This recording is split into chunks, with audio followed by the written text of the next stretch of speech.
move. My brother stole my business. While I was in the hospital, told my son, "I'm your boss now, your dad's not coming back." So I destroyed him. Sup Reddit. So my brother called my restaurant idea a failed project and laughed like he just delivered the final word on economics. I, 40 male, was a longtime kitchen guy in Athens, Georgia, who spent years running other people's restaurants, while my older brother Trent built a real estate career and treated me like I was just the help. I kept my head down, worked hard, and saved up to finally open my own comfort food spot. March 14th, 2018. We were sitting in my kitchen in Athens, Georgia, and I'd just shown him the business plan. My family kitchen, a southern comfort food place on the east side of town. Good food, fair prices, treating people like humans instead of profit margins. My father had taught me that. His father taught him the family way. Trent looked at my numbers for maybe 30 seconds before sliding the folder back across the table like it was contaminated. "This is cute, Tommy, but you're not a businessman. You're a line cook with delusions of grandeur. I've been running kitchens for 15 years. Running kitchens! For other people. There's a difference between flipping burgers and signing checks." He leaned back, arms crossed. "You want me to invest in this? Partner up? I'd have better odds lighting the money on fire." "I'm not asking you to invest. I'm asking if you want to be part of something. Part of a failed project? No thanks, little brother. I've got real investments." Trent was always like this. 3 years older, always convinced he was the smart one. He'd made decent money in commercial real estate, enough to develop a god complex about business. Back in 2015, Trent had this sure-thing investment, some strip mall development in Macon. He needed $40,000 to close the deal. Begged me for it. Said he'd pay me back in 6 months with interest. I gave it to him. Signed a promissory note he drafted himself and watched him drive off like he was doing me a favor by accepting my money.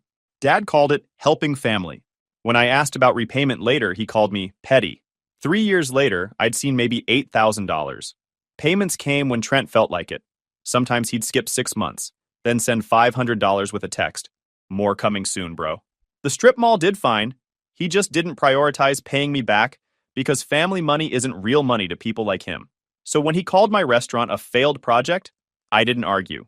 I just filed his words away, like I'd filed that promissory note, in a drawer, documented, waiting. "Thanks for the input," I said. "Restaurants fail. 90% of them. You'll burn through your savings and come crawling back in 2 years asking me for a job." "Maybe. Definitely." He stood up, checked his watch. "But hey, it's your money. Your funeral." He left. Telling my parents would have been pointless. They'd ask what I did to provoke him. I sat there looking at my business plan, at the logo Maria had designed. She'd spent weeks on it. A simple fork and knife crossed over a farmhouse. My family kitchen. My son Noah was 12 then. He'd been listening from the hallway. "Uncle Trent's kind of a jerk," he said. Language. I'm not wrong, though. He wasn't. I opened the restaurant in October 2018 on an SBA loan $180,000, plus a second mortgage $60,000. Everything we'd saved for 20 years went into it. Maria signed too, because if it failed, we weren't just closing a restaurant. We were nuking our whole life. The first year was pure survival. 14-hour days, 6 or 7 days a week.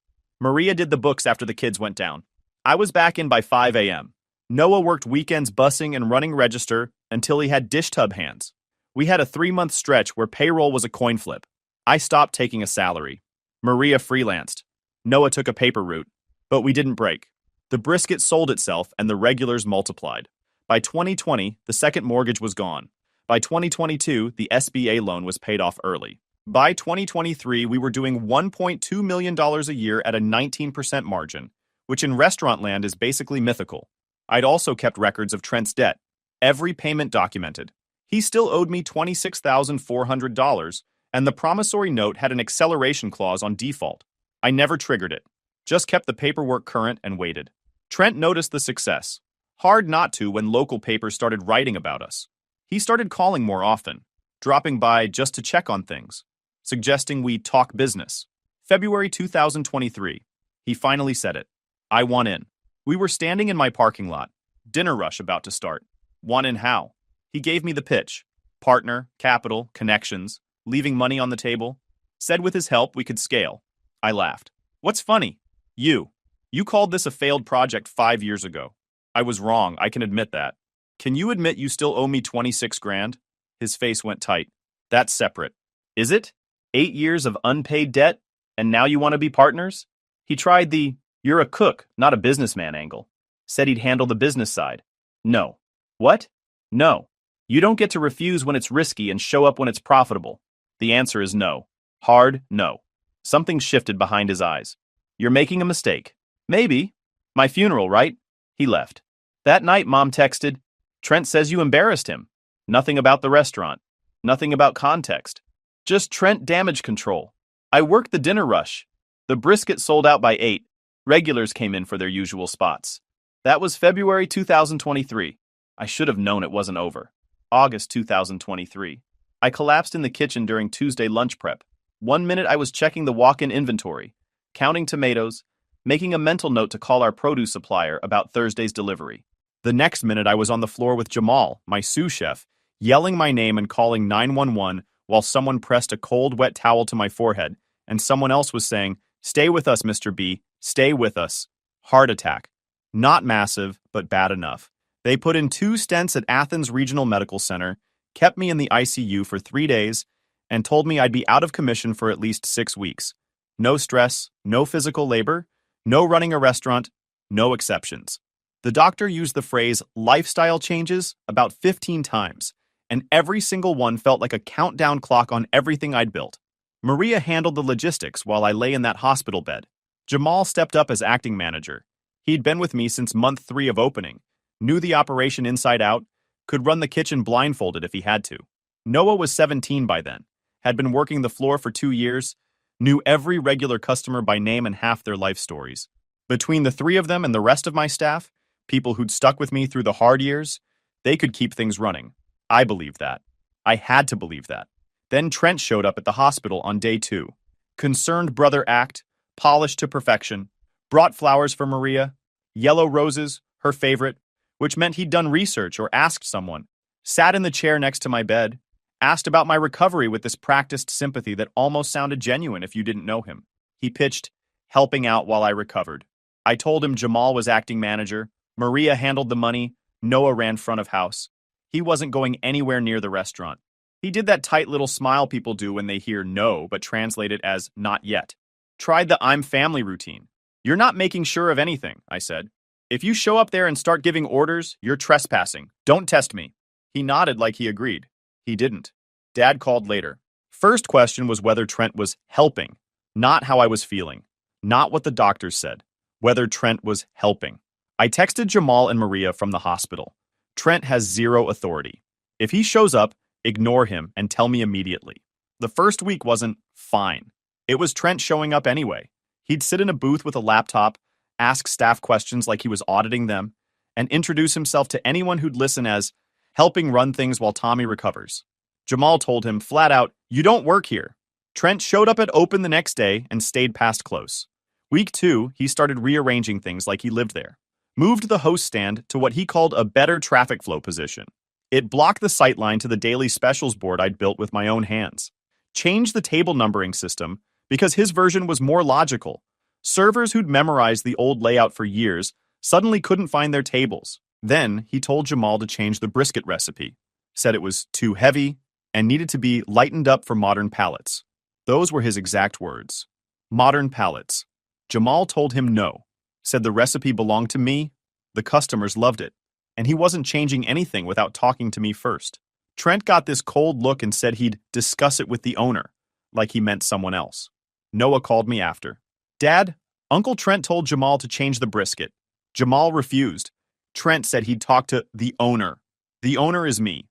I know. But the way he said it, it was like he was already imagining himself in the role.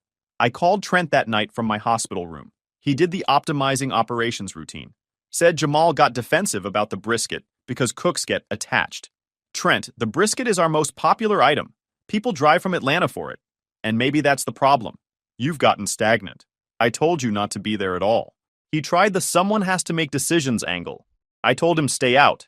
He didn't. Week 4. Noah called me at 11:07 p.m. on a Tuesday night. I remember the exact time because I was staring at my phone when it rang. Dad, you need to know what just happened. What's going on? Uncle Trent called a mandatory staff meeting tonight, after closing. He fired Isabel. Isabel. She'd been with us since 2019. Started as a dishwasher when she barely spoke English. Worked her way up to prep cook, then line cook. Fastest hands in the kitchen, never missed a shift. Her son had just started at UGA on an academic scholarship she'd helped pay for by working doubles every weekend for 2 years straight. He did what? He said she was underperforming and resistant to necessary changes. Dad, Isabel's the best prep cook we have. She refused to switch produce suppliers. The new company Trent picked delivers garbage. Everyone could see it, and he fired her on the spot. In front of everyone. Made her turn in her apron right there in the dining room. Noah's voice cracked. 17 years old and trying not to cry on the phone. He said you're not coming back. Told the whole staff your heart attack was worse than anyone's admitting. That you might not survive. That he's taking over operations for the family, and anyone who doesn't like the new management structure can leave with Isabel. Noah, where's Jamal? He quit. Trent demoted him to line cook in front of everyone because Jamal undermined leadership by refusing to change the recipe. Jamal told him to screw himself and walked out. Jamal, gone. Isabel, fired. Trent standing in my restaurant telling my staff I was dying. Telling my staff he was in charge now. Is Trent still there? He left about an hour ago. Told everyone he'd be back in the morning with more announcements about the direction of the company. Noah paused. I could hear him breathing on the other end of the line, trying to keep it together. But Dad, there's something else. What? He made me stand up during the meeting. Made me walk to the front of the room and stand next to him like I was endorsing everything he was saying. Shake his hand while he talked about professionalizing operations and moving past the amateur phase my father had created. Everyone was looking at me.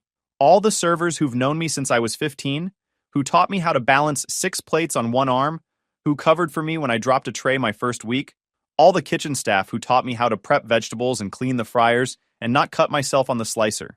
I couldn't say anything. I couldn't walk out. I just had to stand there and shake his hand while he smiled at me like he'd already won.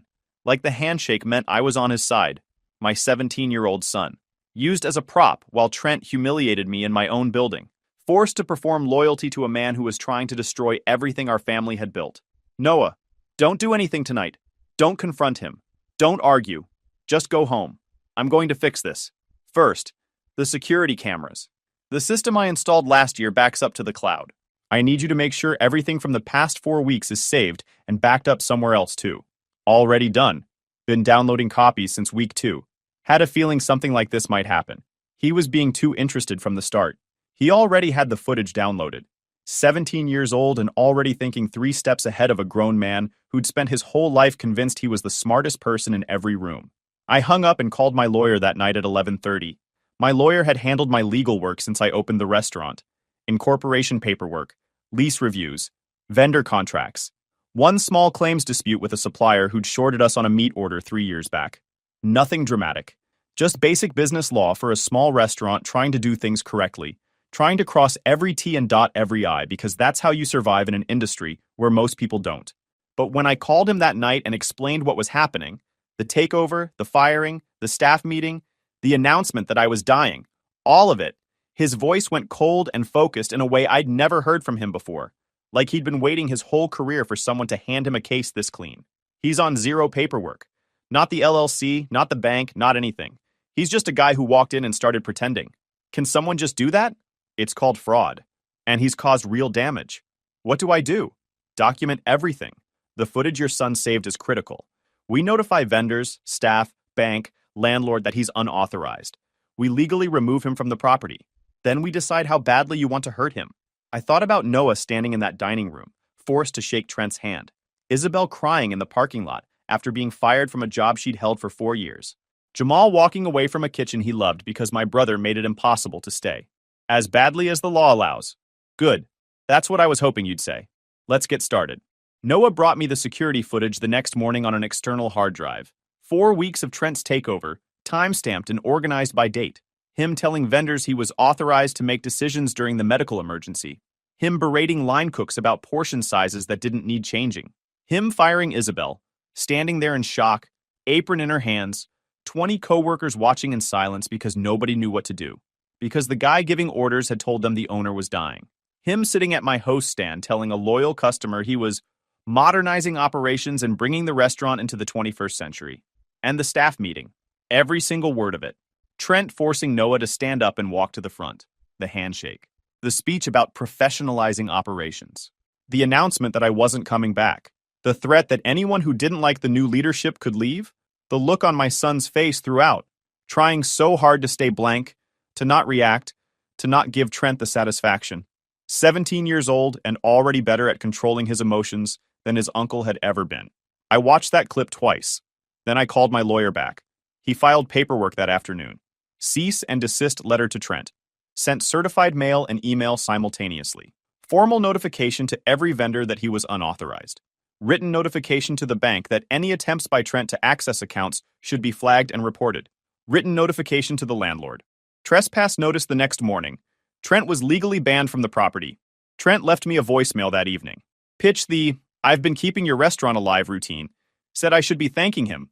Complained about dragging lawyers into family business. I didn't call back. He didn't believe it. Of course he didn't. He showed up at 11 a.m., walked through the front door like he still belonged there, and started giving orders to the morning prep crew. Noah was working the register for the lunch shift. He saw Trent come in, watched him start talking to the kitchen staff, and did exactly what we'd discussed. Called me first, then 911, then stood behind the counter, perfectly calm, and watched his uncle slowly realize what was happening. Athens Clarke County Police arrived in 8 minutes. 2 officers. Trent tried to argue, tried to show them something on his phone, tried family misunderstanding. They asked for proof of authority. He had none. They walked him out the front door. The entire lunch rush watched. 50 people, forks frozen midair, as Trent got escorted out by uniformed officers. Door closed. Life went on.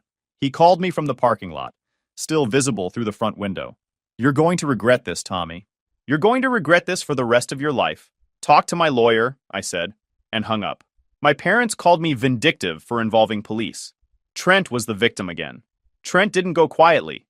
He tried calling vendors directly, telling them the cease and desist was a misunderstanding between brothers. My lawyer had already contacted them in writing. They hung up mid-sentence. He tried to post on the restaurant's Facebook page, claiming I'd had a mental breakdown from the stress of my illness, and was making irrational decisions that the family would soon correct. Tried to rally public sympathy. Tried to make me look crazy. Tried to flip the narrative so he was the concerned brother being attacked by a sick man. I'd changed every password the night of Noah's phone call. He couldn't access anything. He tried to file an emergency motion in Clarke County Superior Court, claiming partial ownership based on sweat equity contributions and implied family partnership. Actual legal terms he'd probably Googled at 2 a.m. while drinking energy drinks and feeling sorry for himself.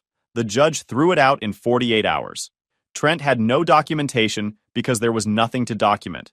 No investment, no partnership agreement, nothing. Just his absolute conviction that he deserved what I had built, that wanting something badly enough entitled him to take it. But I wasn't done. I was just getting started. Remember that promissory note? The $40,000 I'd loaned Trent back in 2015 when he was desperate for capital and came to me with his hat in his hand and his ego temporarily stored in the trunk of his car? The one he still owed $26,400 on after 8 years of sporadic payments and constant excuses and, "Next month, bro. I promise?" That note had an acceleration clause buried in paragraph 7. The paragraph Trent had probably never read, because Trent didn't read things he signed. He just signed them. If the borrower defaulted on 3 consecutive scheduled payments, the lender could demand the entire remaining balance immediately. No warning, no negotiation. Just pay up or face judgment. Trent had defaulted multiple times over the years. I documented every single one, every missed payment, every bounced check, every excuse, every text message timestamped and screenshotted and saved to 3 different cloud accounts because I'd learned a long time ago that when you deal with someone like Trent, you keep receipts. My lawyer sent the demand letter on September 15th, 2023. Trent had 30 days to pay $26,400 in full, or I would file for judgment and pursue every legal collection method available under Georgia law. Wage garnishment, bank levies, property liens, the works. Trent called me screaming. Gave me the family loan routine. How dare I treat a loan between brothers like an actual legal obligation? How dare I involve lawyers in family business? How dare I be so cold and calculating and petty? Said he didn't have $26,000 lying around. Tried to make it about the restaurant, about revenge, about me being unable to let go of a grudge. This is because you owe me money. It has nothing to do with anything else. 30 days, Trent. Talk to my lawyer. He didn't pay. Couldn't pay, probably. His real estate investments had been struggling since the pandemic, and I strongly suspected his lifestyle was built mostly on credit card float and optimism. The kind of guy who leases a BMW while his checking account hovers near zero. The kind of guy who talks about cash flow to explain why he can't pay back his brother, but somehow always has money for golf memberships and expensive dinners, and trips to Vegas for networking events. I filed for judgment in October. The court reviewed the promissory note, reviewed the payment history, 8 years of documentation, every missed deadline, every bounced check, every excuse texted at midnight when he thought I might be asleep and less likely to respond, reviewed Trent's complete lack of defense, and agreed. Trent owed me $26,400 plus accumulated interest plus legal fees. Total judgment, $31,847. I filed for wage garnishment in November. Every paycheck Trent earned going forward, 25% would come directly to me until the debt was cleared. The same brother who called my restaurant a failed project was now funding its success with every biweekly deposit. I won't pretend that didn't feel good. I won't pretend I didn't check my account on the 1st and 15th of every month just to watch his money become mine. But even that wasn't the end of it. Isabel filed a wrongful termination complaint with the Georgia Department of Labor. Trent had fired her while still cosplaying owner. No authority, no documentation, nothing but his own inflated sense of importance, and a staff meeting where he'd announced himself king. The business itself wasn't liable. I'd rehired Isabel immediately with full back pay the day after Trent was removed, and she'd cried in my office for 10 minutes before going back to the kitchen like nothing had happened. But Trent was personally named in the complaint for fraudulent misrepresentation and causing material harm to an employee. His name, his actions, his consequences. The DOL investigated. They interviewed Isabel, who showed them the text messages Trent had sent her about new management expectations. They interviewed other staff members. They reviewed the security footage, including the staff meeting where he'd announced my death like he was reading a press release. They watched the footage and took it seriously. They kicked it up to state investigators. Not a civil matter anymore. Criminal. By December, Trent was under active investigation. In Athens' small business circles, news travels faster than DoorDash. Everyone knew what Trent had done to his brother. His business partnerships dissolved over the following 6 months. He lost management contracts one by one, as property owners decided they didn't want their buildings associated with someone under investigation. Commercial real estate runs on trust and reputation. Once both were gone, so was Trent's career. The guy who'd lectured me about real investments was watching his portfolio evaporate because nobody wanted to shake his hand anymore. His business partner, a guy who'd worked with him for 6 years, who'd been best man at his second wedding, who'd co-signed a lease with him just 18 months earlier, sent me an unexpected LinkedIn message in March. Heard what happened. Sorry you had to deal with that. For what it's worth, I'm dissolving the partnership. Can't work with someone capable of that. I didn't respond. Didn't need to. The message itself was enough. Trent's income dropped by 60% in 6 months. Between my garnishment and his collapsing reputation, he was hemorrhaging money faster than he could earn it. I heard through distant cousins, the ones who still talked to both sides of the family before they stopped talking to anyone, that he'd had to sell his precious BMW, the one he'd bought the year after he refused to repay me, that his wife had moved out and filed for separation, citing financial instability and breach of trust in the paperwork she'd served him at his office in front of his remaining colleagues, that he was looking at apartments because the house payment wasn't sustainable anymore, and the bank was sending letters with words like foreclosure and default in bold red type. My parents went quiet after that. Quiet like people who picked a side and then watched that side lose everything. They stopped calling, stopped texting, stopped dropping hints about family reconciliation through cousins and mutual friends. Just silence. For two people who'd spent my entire life reminding me that family was everything, their sudden disappearance told me exactly how much that word had ever really meant to them. I didn't feel sorry for Trent. Not even a little bit. He'd tried to steal my life's work while I was in a hospital bed. He'd humiliated my 17-year-old son in front of my entire staff. He'd fired a woman with a kid in college because she had the integrity to tell him no. June 2024. Noah graduated from high school. We had the celebration party at the restaurant, closed for a private event on a Saturday evening. Isabel made her famous tres leches cake. 3 layers, fresh whipped cream, so good it made people close their eyes when they took the first bite. Jamal was there too. I'd rehired him in October with a raise and the title of kitchen manager. Regulars showed up, staff showed up, the people who'd actually built this place showed up. My parents walked in halfway through dinner. I hadn't invited them, hadn't spoken to either of them since September, since they'd called me vindictive and cruel for pursuing legal action against Trent, for tearing the family apart by holding my brother accountable for trying to steal my business while I was in the hospital. But there they were, standing in the doorway of my closed restaurant during my son's private graduation party, like they had every right to be there, like their presence was a gift I should be grateful for. The dining room went quiet. Everyone knew. My mother's eyes were already red. Performance tears. She'd probably been crying in the car for the last 10 minutes, getting ready for her entrance. My father had that tight-lipped expression he wore when he was about to deliver a lecture on family responsibility, on duty, on all the things I supposedly owed to people who'd never once had my back. I walked over before they could get further inside. "You need to leave. Tommy, please." Mom's voice cracked.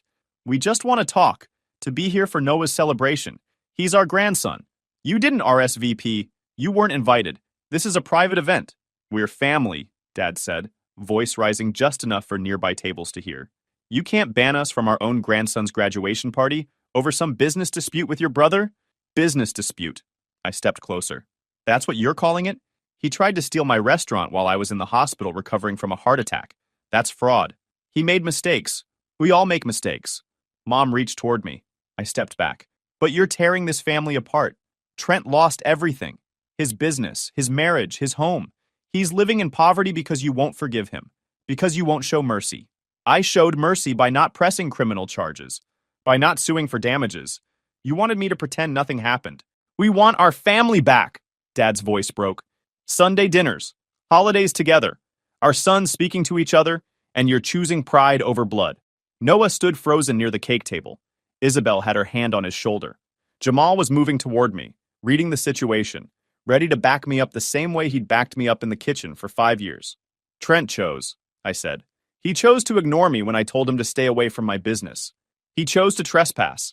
He chose to fire my employees and humiliate my son in front of my entire staff. Those were his choices. I'm refusing to erase them." "You're being cruel," Mom whispered. "You're punishing him forever for one mistake. That's not the man we raised." "Good. The man you raised would have rolled over and let Trent take everything to avoid family drama. I grew up." Dad tried one more angle. Authority and guilt, the old combination. "We drove 3 hours to be here, to support Noah, and you're throwing us out like strangers. You came here to ambush me at my son's graduation party." I looked at Jamal. "Can you escort these two out?" Jamal stepped forward. 6'3", silent, present. My parents looked at him, then back at me. "Tommy, please." Mom was crying harder now. "He's your brother. He's suffering. Just give him another chance. We're begging you." "You're begging me to pretend he didn't do what he did. Hard number. Get out of my restaurant." Something shifted in my father's face. The authority crumbled. He looked old, defeated. They turned and left, my mother sobbing into my father's shoulder as they walked through the door and disappeared. The dining room stayed quiet. Then, one of our longtime regulars stood up and started clapping. A few people joined in. I walked over to Noah. "I'm sorry," I said. "I'm sorry they crashed your party. I'm sorry you had to see that. Don't apologize." He looked me dead in the eyes, steady as a man twice his age. "They came here to guilt you in front of everyone. That's manipulation. You did the right thing. Your grandparents made their choice, just like Uncle Trent did. Forgiveness isn't access. That applies to everyone. 18 years old. He got it. He understood what had taken me 40 years to learn. That blood doesn't equal loyalty. That shared DNA doesn't mean shared values. That some people will use the word family as a weapon to make you accept things you should never have to accept." We cut the cake. The party continued. I went home that night feeling lighter than I had in months. Not because I'd won something, because I'd stopped carrying the weight of other people's choices. 3 days later, Trent showed up at my house. 6:30 in the morning, right as I was leaving for the breakfast shift. Parked at the curb in that beat-up car, a far cry from the BMW he'd driven for years, the one he'd bought with money that should have been paying me back, sitting there waiting like a debt collector, except he was the one who owed. The irony wasn't lost on me. Nothing about this situation was lost on me. I walked past him toward my truck. He got out, followed. His footsteps on my driveway sounded desperate. Everything about him sounded desperate now. Tommy, wait. No. Please, 1 minute. That's all I'm asking. I stopped, turned around, looked at him. He'd gotten worse since the last time I'd seen him in January. Court for the final garnishment hearing, where he'd sat at the defendant's table in a suit that didn't fit right anymore because he'd lost weight he couldn't afford to lose. Thinner now. Clothes hanging loose. Dark circles under his eyes like he hadn't slept in weeks, which he probably hadn't. The swagger that had defined Trent for his entire life, the confidence that had let him walk into my restaurant and start giving orders like he belonged there, was completely gone, replaced by something desperate and broken. Something I might have felt sorry for if I didn't remember Noah's face during that staff meeting. If I didn't remember Isabel crying in the parking lot. If I didn't remember Jamal walking away from a kitchen he loved. Mom and Dad told me what happened, he said, voice rough like he'd been up all night rehearsing this. How you kicked them out of Noah's party. How you said you were done with all of us. I said I was done being manipulated. If they want to take that as being done with them, that's on them. They're trying to fix things. To bring the family back together. Can't you see that? By ambushing me at my son's graduation party? By asking me to pretend you didn't try to destroy my life? That's not fixing things. That's rug sweeping. He gave me the rehearsed apology. Said he'd messed up. Said he'd lost everything. His business, his wife, his home. Asked how much more I needed. Consequences don't expire just because you're tired of experiencing them. What do you want from me? I'm begging. Standing in your driveway at 6:30 in the morning, begging for another chance. You're not my brother. You're someone who shares my DNA and tried to steal my life when I was at my weakest. So that's it? I'm cut off forever? Maybe someday I'll forgive you in some distant way that doesn't affect my daily life. But forgiving you doesn't mean I trust you. Doesn't mean I want you in my life. Doesn't mean you get to be part of my family, or my business, or my son's future. You killed that. Not me. You. Please. The garnishment continues until you pay every penny. The trespass order is permanent. You contact me again, I file harassment charges. You show up at my house again, I call the police. You try to contact Noah or Maria, I pursue a restraining order. Non-negotiable. Tommy, leave Trent. While you still can. He stood there for a long moment, looking at me like his little brother had been replaced by someone completely beyond manipulation. Then he got back in his car and drove away. I haven't heard from him since. Haven't heard from my parents either. Radio silence for 8 months and counting. No birthday cards for Noah. No holiday calls. No just checking in texts. Nothing. The people who spent my entire childhood lecturing me about the importance of family have apparently decided that family only matters when it's convenient for them. When it means I'm the one bending. When it means I'm the one pretending. People ask sometimes if I regret cutting them off. If I think about reaching out. If I lie awake at night wondering if I was too harsh, too cold, too unforgiving. I don't. Not once. Not even close. The restaurant is still winning. $1.8 million last year. Margins that make other owners stare. Second spot in Watkinsville if permits clear. Same food, same playlist, same rules. Noah's at UGA learning the numbers and working weekends. He wants in. I'm fine scaling as long as the place stays people first and the brisket recipe stays locked. Last month, Trent finally finished paying the 2015 note. Final transfer, $847. 32, random Tuesday, no message. I framed the statement next to our first dollar.